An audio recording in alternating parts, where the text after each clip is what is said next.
Hey guys, this is Nathan with Engadget, and we're here today at Microsoft's big Surface event, at which they unveiled the new Surface Studio right here. It is an all-in-one computer with a 28-inch display that is absolutely gorgeous and touch sensitive. This is by far the biggest news of the day because of a couple of really interesting new ways to use the computer. Obviously, it's got a touch screen, and you can move it pretty much any way you want. They envisioned a lot of people pushing it all the way down there and using it sort of as a canvas for drawing, for architecture, for editing documents. They really talked about a variety of different creative applications for it, and we'll have to see if all the different communities pick that up, but it's definitely intriguing for starters.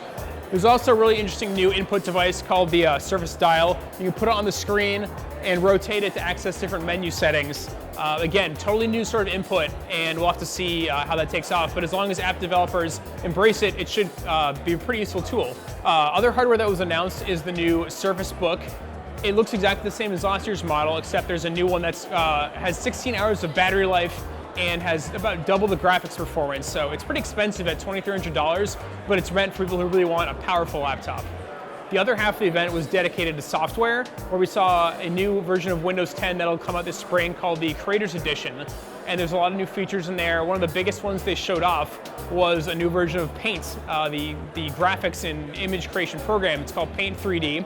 And there's a lot of different 3D models in there that you can sort of pull from a library, bring them into your creations. I played around with it and pulled a subway car into mine. I can manipulate it in 3D, twist it, see all the different sides of it, draw on it, add stickers. It felt sort of like a cross between Paint and Snapchat, if we're being honest, so we'll have to see what kind of weird stuff people come up with when they start playing around with it. But for a free program, it's really interesting, and it just gives you an idea of how interested Microsoft is in 3D in general. They also showed how you could use 3D graphics in PowerPoint, making your presentations more dynamic and quite a bit more interesting.